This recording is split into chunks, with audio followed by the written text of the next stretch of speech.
It is midnight in Washington, 5 in London, and 2 on a Tuesday afternoon here in Seoul. I'm Moon Geun-hye. Here are the top stories making headlines at this hour. Korea-Canada FTA trade ministers of Seoul and Ottawa discuss a possible bilateral free trade deal, while President Park Geun-hye and her Canadian counterpart are set for summit talks at the nation's top office later today. The nuclear crisis in Japan 3 years on. 3 years after the disastrous meltdown at the Daiichi nuclear power plant in Fukushima, Japan is still reeling from the effects of the crisis. And the mystery of Flight 370 after 3 days and several false alarms. The expanding search for the plane has gone over water and now land. We'll tell you what we're learning about the passengers on board carrying false passports. We'll have those stories and more, but first, let us begin this Tuesday afternoon right here in this country. President Park Geun-hye and visiting Canadian Prime Minister Harper are meeting this Tuesday afternoon to discuss finalizing the free trade agreement between the two countries. Negotiations on the trade deal, which were suspended after Korea banned Canadian beef imports in 2008, picked up speed after the ban was lifted in 2012. Now, the presidential office of Cheong Wa Dae says President Park and her Canadian counterpart also plan to look into expanding cooperation in the areas of investment, resources, and science and technology. The security situation on the Korean peninsula and in Northeast Asia is also likely to top their summit agenda. President Park and Prime Minister Harper first met on the sidelines of the APEC summit in Bali last October. And moving on, the vice foreign ministers of Korea and Japan will meet for talks in Seoul on Wednesday for the first time in 8 months. But with Korea continuing its demand that Tokyo must first apologize for its wartime crimes, no one is holding much hope of the two neighbors mending their frosty ties. Our Hwang Sang-hee has more. Amid souring ties between South Korea and Japan, Japanese Vice Foreign Minister Akitaka Saiki will arrive in Seoul Wednesday for talks with his South Korean counterpart Cho Tae-yong. Seoul's foreign ministry says the two sides will exchange views on a range of issues with no fixed agenda, but the timing of the visit is notable. It comes just days after Korean Foreign Minister Yoon Byung-se called on Japan at a UN session to take responsibility for its sexual enslavement of women in the early 20th century. Roughly 200,000 women, mostly Korean, were forced to serve the Japanese military during the Second World War, and many are still waiting for a heartfelt apology from Japan. The United States has been urging the two neighbors to put history behind them and to mend ties, concerned the intensifying friction will affect their trilateral alliance, which is key for countering North Korean threats and keeping an increasingly assertive China in check. Japanese broadcaster TBS reported Monday the U.S. government expressed strong concern about Tokyo's move to review a landmark statement that acknowledges its forced sexual enslavement of women. The Kono statement, which was issued in 1993, was based on testimony from 16 Korean women. The Japanese government is now questioning the validity of the testimony. In April, U.S. President Barack Obama will try to resolve the diplomatic row when he visits Seoul and Tokyo for summit talks. Ahead of President Obama's trip, the three leaders will meet at the end of this month in The Hague for the Nuclear Security Summit. While some point to the possibility of a trilateral summit, the chances of the two neighbors shaking hands are slim. South Korean President Park Geun-hye has made it perfectly clear she will not sit down with a leader who fails to acknowledge his country's historic wrongdoing. Hwang Sang-hee, ARIRANG News. More than 72 hours have passed, but still no sign of Malaysia Airlines Flight 370. Now, as the mystery deepens, authorities are widening the search area in an effort to locate the missing jetliner. One of the investigators say the two passengers traveling with stolen passports on the flight were not Asian-looking men. Polly reports. Malaysian authorities said Monday they had identified one of the two suspicious passengers of the missing airliner. Interpol earlier confirmed at least 2 passengers on board had been traveling on fake passports from Australia and Italy. Police Inspector Khalid Abu Bakar reportedly confirmed that the suspect is not a Malaysian, but could not divulge which country he was from yet. Meanwhile, China has lashed out at Malaysia's national carrier and aviation officials for the way it's handled the investigation of the Boeing 777 that disappeared over the East China Sea. Chinese state media has criticized Malaysian authorities for not contacting the families of the victims sooner and for the apparent lack of security checks. Beijing's foreign ministry has also urged Malaysia to step up its search efforts for the missing airliner and the 239 passengers on board. This was a Malaysia Airlines aircraft, so it should be the Malaysian authorities that are mainly responsible for the search and rescue efforts. The Chinese government will also do all it can to participate in search and rescue efforts as well. Malaysia Airlines flight MH370 took off from Kuala Lumpur on Saturday, but vanished from radar en route to Beijing. There have been sightings of oil slicks and reported pieces of debris, but international efforts have failed to find the wreckage even after 3 days of scouring the sea. As of Monday, 40 ships and 34 planes from 9 countries had joined the operations, with the search now expanded to the Malacca Strait and on land in Malaysia. Paul Yi, ARIRANG News. Back here in this country, the legitimacy of Korea's scandal-ridden spy agency is being called into question. Prosecutors raided the headquarters of the National Intelligence Service late Monday over suspicions it fabricated evidence in an espionage case. Yudian reports.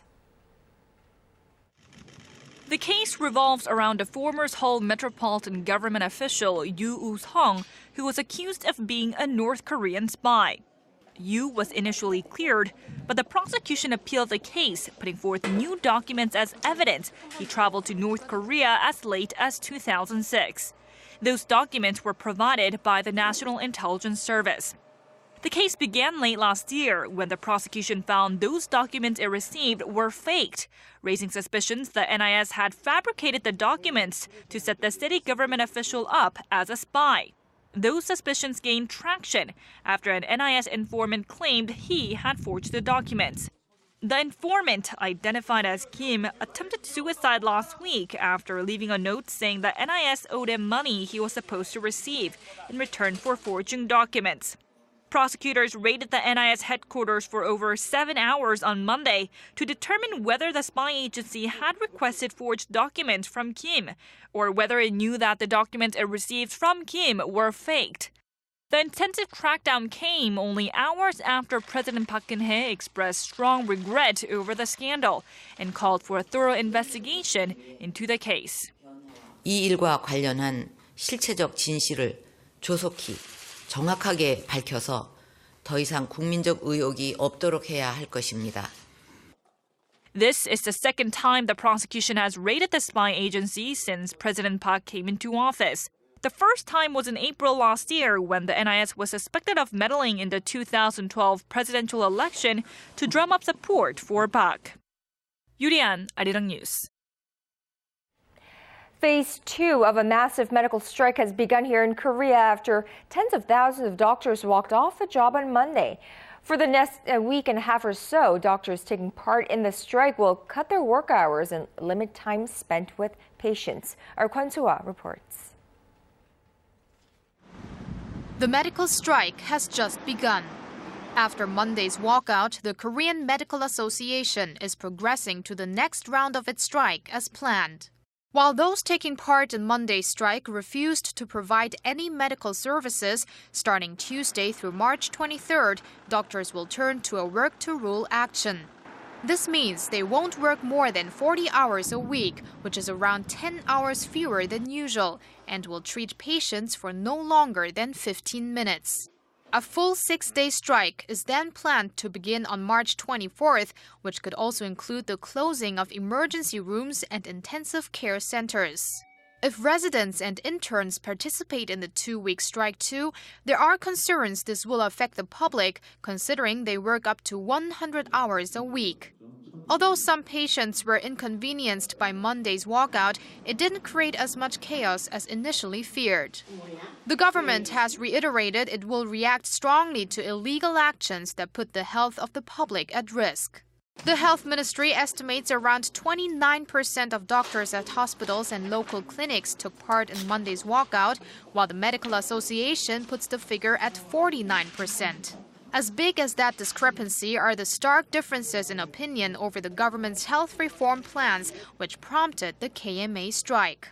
KMA doctors are against government plans to introduce a telemedicine system that would allow for patients in remote areas to be diagnosed and treated via webcam, smartphone, or even email, saying this will impair the quality of medical services. The KMA is also up in arms over the government's move to run for-profit subsidiaries. Some doctors are worried the reforms could eventually lead to privatization of the medical sector. The Medical Association says it expects even more doctors to take part in the second round of strikes. Kwon-soa, ARIRANG News.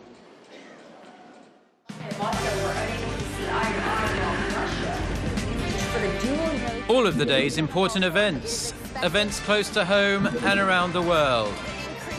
Join Moon Gon-young live from Seoul. Mobile shopping market for the dual use of the Korean name East Sea and Japanese name Sea of Japan in school textbooks in the state of Virginia. Today, March 11th, marks the third anniversary of the earthquake, tsunami, and nuclear disaster in Japan. And ahead of it, Japanese Prime Minister Shinzo Abe said he would resume operations of Japan's nuclear reactors. Now, during a nationally televised address Monday, Abe said he understood the lingering concerns, but assured the public that the restarted reactors would have passed extremely strict safety tests. The nuclear shutdown had pushed Japan to import expensive fossil fuel, causing the economy to post deep trade deficits over the last 18 months. Meanwhile, thousands gathered in front of Parliament in a protest rally, including former Japanese Prime Minister Naoto Kan. On Sunday, residents in Iwaki Prefecture near the Fukushima nuclear plant remembered the tens of thousands who died in the tsunami that was triggered by the 9.0 magnitude earthquake. Pope Francis will visit Korea this summer, marking the first papal trip to the nation in 25 years. Officials say he'll bring a special message of peace to the Korean peninsula. Kim Min-ji reports. Pope Francis will pay a visit to Korea in the summer. The Vatican and the Catholic Bishops' Conference of Korea confirmed Pope Francis will arrive in Korea on August 14th and spend 5 days here on the invitation of both the Korean government and the Korean Catholic Church. Pope Francis of the Catholic Church will visit Korea from August 14th to the 18th. During his trip, Pope Francis will attend the 6th Asian Youth Day event, a festival of Asian Catholic followers from several nations in the central city of Daejeon, and also preside over a beatification ceremony of 124 Korean martyrs who were killed during the Joseon dynasty for their beliefs. The Pope will also pay a courtesy call to President Park Geun-hye. Cardinal Andrew Yum-Soo-jung, who heads the Seoul Diocese, said the papal visit would be a big pleasure and blessing for Korea. The presidential office of Cheong Wa Dae also welcomed the visit, saying it could bring reconciliation and peace to the Korean peninsula. We hope Pope Francis' trip will provide an opportunity to spread a message of love and peace, not only on the Korean peninsula, but across Northeast Asia. Pope Francis will become the third pope to visit Korea and the first since Pope John Paul II came in October 1989. Kim Min-ji, ARIRANG News. North Korean leader Kim Jong-un's lavish spending accounted for nearly half of what the young leader spent on the country's ballistic missile program in 2012. Citing the UN Commission of Inquiry's report on North Korea, the New York Times said Kim had spent roughly $645 million on luxury goods such as cosmetics, automobiles, and leather products. Well, in the same year, Pyongyang spent $1.3 billion on its ballistic missile program. The amount Kim spent on luxury goods is also about 4 times what the United Nations requested last year for that country's food and humanitarian aid. Meanwhile, Libyan government forces have intercepted a North Korea-flagged tanker after it had loaded $30 million worth of crude oil at a rebel-held port. A Libyan lawmaker says the vessel was seized at the Al Sidra port and had not been damaged. Rebels at the port have been trying to sell oil without the permission of the Tripoli government. Mohammed El Harari, a spokesman for Libya's state-owned National Oil Corporation, says the ship was now being escorted to western Libya. Libya's parliament has ordered a special force to be deployed to liberate all rebel-held oil ports.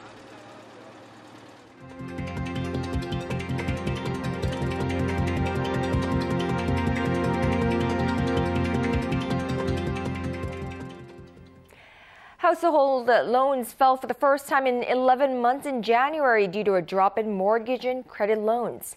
The Bank of Korea said Tuesday that the amount of outstanding household loans by local banks and non-bank institutions amounted to $643 billion in January, down nearly $2 billion from a month earlier. Well, Korea's central bank said this is the first time since February last year that household lending had declined. It attributed the fall to an end of tax benefits for home purchases that reduced the number of people with mortgage loans. It also said year-end bonuses may have helped curb demand for such loans. The Korean government is seeking to boost the nation's cloud computing industry with stronger support for small and medium-sized companies in the sector. The Science and Future Planning Ministry and the Public Administration Ministry will sign an MOU as early as late this month to develop a cloud computing platform based on open source software. Now, once that platform is complete, SMEs will be able to use it to develop additional software, which is expected to cut their infrastructure spending by nearly 75%. The government also plans to support collaborations among these companies to help develop new business models. Korea's cloud computing market is expected to expand fivefold by 2017 compared to last year to $2.3 billion. Now moving on, reports are hinting Google will once again tap LG as the manufacturer of its upcoming Nexus smartwatch and next-generation Nexus 6 smartphone, which are slated for release later this year. Our Kim Ji-yeon reports. Google has partnered up with LG for the production of a new smartwatch and other wearable devices. The U.S. tech giant is likely to release its flagship smartphone, the Nexus 6, this fall, and the device is reportedly based on LG's upcoming G3 smartphone. Google and LG had collaborated in 2012 on the Nexus 4, and it was an instant hit with Android fans. Google is also moving to expand the Android operating system on its smartphones to its wearable devices. Google Senior Vice President Sundar Pichai says in 2 weeks, the company will release the software programs for its wearable devices, including smartwatches and smart jackets, which are equipped with sensors. The upcoming Nexus smartwatch will be Google's entry into the rapidly expanding smartwatch market. It will join Samsung's Galaxy Gear and an anticipated iWatch from Apple. Samsung unveiled smartwatches with its independent operating system, the Tizen, last month. The Gear 2 and the Gear Fit. We will release these incredible devices in nearly 150 countries. The market for wearable devices is expected to expand to around $30 billion by the year 2018. Kim Ji-yeon, ARIRANG News.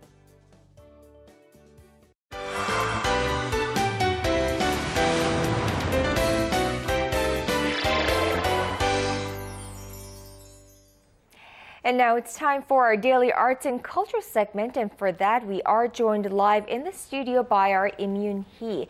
Good afternoon to you, Yoon-hee. Good afternoon. Now I understand you have an exhibition featuring art from a relatively newer art movement today. Exactly. So today we'll be talking about steampunk art, and it's, as you said, newer, only about 8 years of history, but it is rapidly growing. Now Seoul is currently hosting one of the biggest collections of steampunk art, and I'm sure you're curious what kind of art we're talking about, but I think you have to see for yourself. Let's take a look.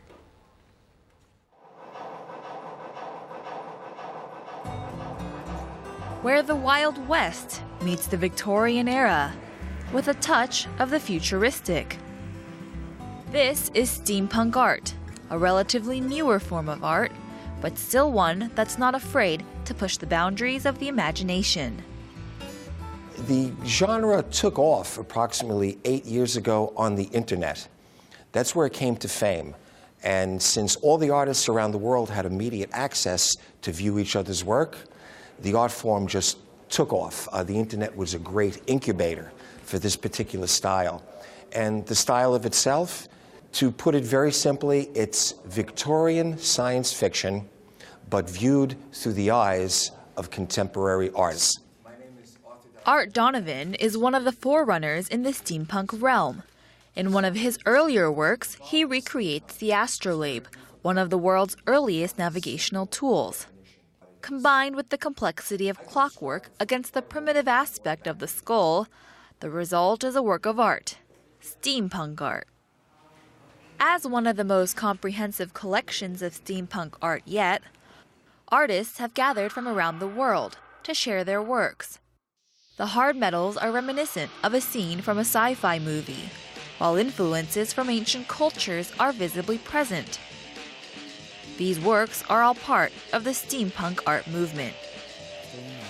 I always loved motorcycles, but I wanted to create something different. Originally, I didn't intend to create a steampunk piece. I was inspired by the panther, a powerful animal, and then I began making every piece by hand, including the sewn leather horse saddle.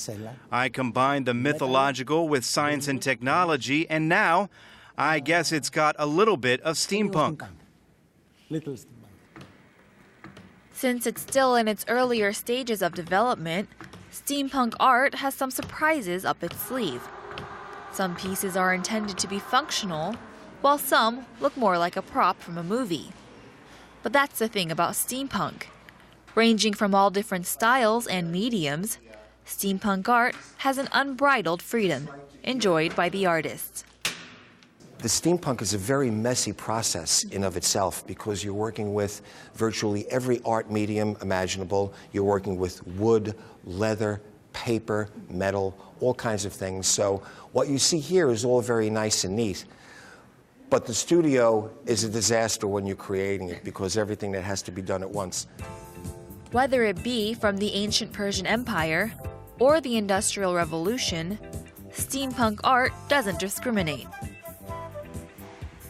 The result is a vast expanse of diverse works, fun for the viewer and fun for the artist. The possibilities are virtually unlimited. With this new art form, only the future will tell what steampunk has in store. You know, from someone who's not an expert in the arts field, it just seems like a very creative art that, like you just said in your report, you know, the sky's the limit in terms of imagination. Now, with all the art movements in different countries, how is steampunk being received here in Korea? You know, it's still relatively new, and so it's not as big as, say, some of the older, more established art movements, but it is definitely taking hold here at the exhibition. They have 9 Korean artists featured, so you can see that people are taking an interest here in Korea in steampunk art. Right, and what about the future of steampunk art in Korea? I mean, you just said 9 artists, but do we see many more joining this band of the wagon? You know, I was talking to Art Donovan, the person you saw in the report, and he was telling me that on top of being the biggest fan of steampunk art, he believes that Korea is an excellent place for the development of steampunk art because Korea has a respect and a appreciation for the past, and at the same time we have a sense of modernity, and so this recipe, which is perfect, lines up with steampunk art, is an excellent place to continue to develop and grow the steampunk art movement. Definitely, and the key word these days in the Korean society seems to be creativity. So, you know, definitely something that we should look forward to in terms of its advancement here in the nation. All right, Yoon-hee, thank you so much for today. We'll talk to you tomorrow. Anytime.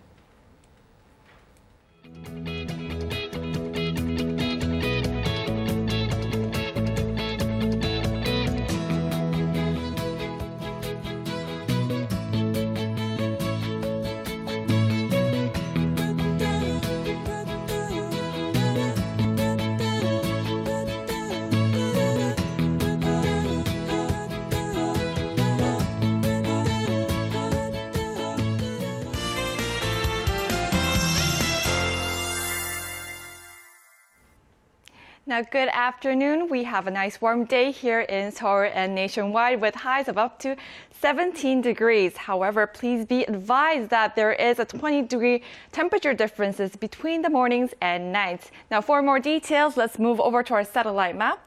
We can expect to see a few clouds mainly in the central region, and rain is expected tomorrow nationwide, which should put some of the moisture back into our nation. Now going over to our readings, Seoul will top out at 13 in the afternoon. Meanwhile, the southern cities such as Gwangju and Busan will get up to 16 and 14 degrees respectively. Now moving over to other regions, down on Jeju, it's a sunny day once again, hitting up to 14 degrees. Dokdo peaks out 10, while Mankumgang tops out at 2. Well, that's all for now. I'm Michelle Park, and back to you, Kanyang. Well, thank you, Michelle, for that. And that is all from me at this hour. Thank you for watching, and I'll be back with Business Today at 4 p.m. Korea time.